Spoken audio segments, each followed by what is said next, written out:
Anjing hitam berlari ke arah seorang wanita. Dia menggigitnya sampai wanita itu tidak memiliki kekuatan untuk melawan. Ada apa dengan anjing itu? Apa yang membuat anjing itu begitu kejam?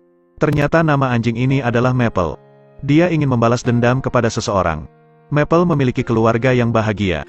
Majikan memperlakukannya seperti anaknya sendiri. Sejak mereka pindah ke rumah, dia dan pemiliknya selalu bermain bola. Keduanya tumbuh bersama. Setiap hari dia selalu ceria. Tapi kebahagiaannya tidak bertahan lama. Saat ini dia sudah masuk ke sekolah menengah. Gadis itu diculik oleh gangster.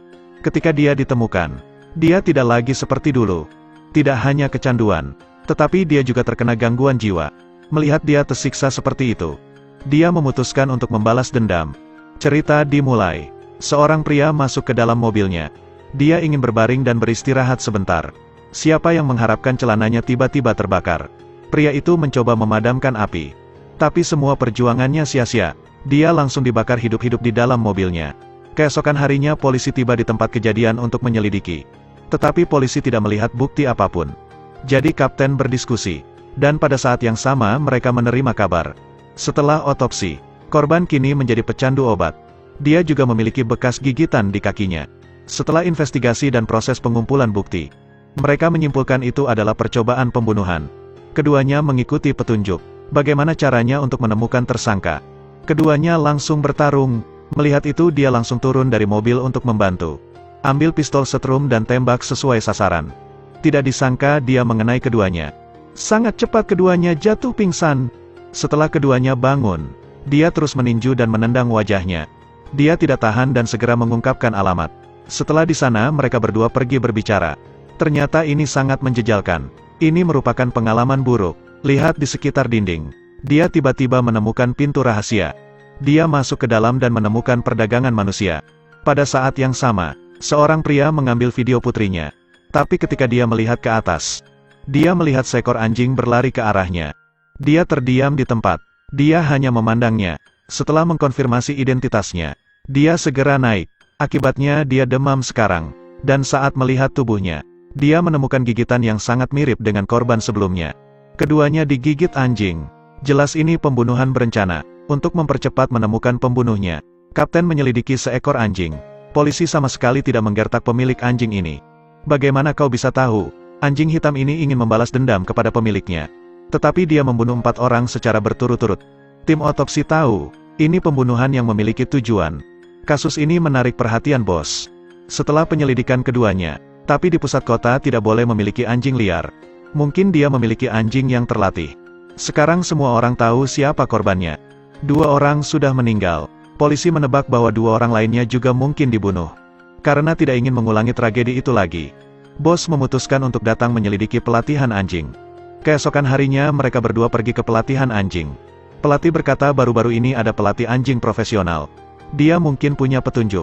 Setelah mencari pelatih, dia mengatakan bahwa baru-baru ini dia menjual anjing. Sepertinya anjing itu pembunuh dari 2 orang di foto. Pada saat ini pria itu juga mengenali gadis di foto utama. Setelah itu dia segera kembali ke kantor polisi. Rekan kerjanya juga menemukan 3 pria di foto. Ternyata mereka semua berpartisipasi dalam pertarungan melawan anjing. Semua petunjuk ini mengarah kepada seorang pria. Aku pikir dia adalah pelaku utama. Dengan begitu dia memutuskan untuk pergi menemui pacarnya. Di malam itu, ada banyak polisi yang masuk memeriksa. Kedua belah pihak bentrok satu sama lain. Lalu tiba-tiba ada seseorang yang jatuh. Dia takut dan segera melarikan diri. Dia mencoba untuk menghindar. Tiba-tiba dia menendang beberapa kali. Kemudian berbalik dan berlari. Hal ini membuatnya tidak bisa tinggal diam. Tepat pada saat ini sebuah mobil datang ke arahnya. Orang di dalam mobil adalah gadis yang ada di dalam foto. Tapi dia tidak tahu bahwa dia telah menunggu untuk waktu yang sangat lama. Setelah dia keluar dari mobil, dia melihat orang di depan. Anjing itu tiba-tiba keluar dari rerumputan dan langsung menerkamnya. Anjing itu dengan brutal menggigitnya. Dia jatuh dan berhenti bernapas. Anjingnya baru melepaskan gigitannya. Dia tergeletak di bawah. Tapi Maple tidak menyerang tenaga kerja. Ketika dia bangun, dia sudah terbaring di rumah sakit. Terlihat bayangan anjing terus muncul di pikirannya. Melihat caranya menyerang, dia menyadari bahwa anjing itu dilatih oleh pelatih profesional. Jadi ambil dokumen pemeriksaan. Terakhir dia juga menemukan seorang pelatih anjing. Dia diduga telah melatih seorang anjing hingga brutal. Seorang anak perempuan dirawat di rumah sakit. Ketika dia melakukan pemeriksa, Dia dijemput oleh ayahnya. Dia terburu-buru mengirim pesan. Ketika dia melihatnya, dia segera lari ke alamat tersebut. Sementara itu dia telah datang ke rumah. Mereka menemukan ruang bawah tanah. Saat dia melihat, ada sesuatu di sana. Ini jelas merupakan tempat pelatihan anjing. Tapi pada saat ini anjing itu muncul di belakang. Satu orang terjebak di dalam api. Wanita itu terbaring dan hampir mati karena lemas. Anjing itu segera berlari menuju ke arahnya. Gigit tangannya dan tidak berhenti menariknya keluar. Sepertinya dia ingin menemukan jalan keluar. Wanita itu mengerti. Kemudian keduanya datang lebih dulu. Buka pintu rahasia. Di bawah bantuannya, wanita itu beruntung masih bisa selamat. Ternyata 10 menit yang lalu. Berdasarkan lokasi yang disediakan oleh rumah sakit, dia sudah menemukan rumahnya. Dan dia menuju ke ruang bawah tanah. Di ruang bawah tanah penuh dengan orang. Ada juga foto di atas meja. Ini jelas merupakan tempat untuk melatih anjing. Tapi saat ini, Maple tiba-tiba muncul di sampingnya. Setelah itu dia mundur karena takut. Keluarkan pistol dan arahkan kepadanya. Serang dia. Dia hanya berdiri sambil menatap. Tiba-tiba ada seorang pria masuk. Sepertinya dia telah mengenali pria itu. Dia tidak bisa menunggunya bereaksi. Cepat keluar dan kunci pintunya. Tolong bukakan pintunya. Dia dari belakang memperlihatkan taringnya. Dia langsung menodongkan pistolnya. Tolong jangan tembak. Dia akan menyerangnya tanpa pandang bulu. Tentu saja gadis itu berteriak meminta tolong. Dia bergegas memeriksa. Pada saat yang sama muncul pria bertopeng. Dia sedang mengisi gas di sekitar rumah. Lalu dia menyalakan api. Dengan sangat cepat api melalap rumah. Cobalah untuk menendang pintu. Tapi hal itu tidak menghasil apa-apa. Dia juga harus menghadapi anjing yang sudah membunuh 3 orang. Tapi Maple seolah mengerti. Dia tidak akan menggigit orang sembarangan.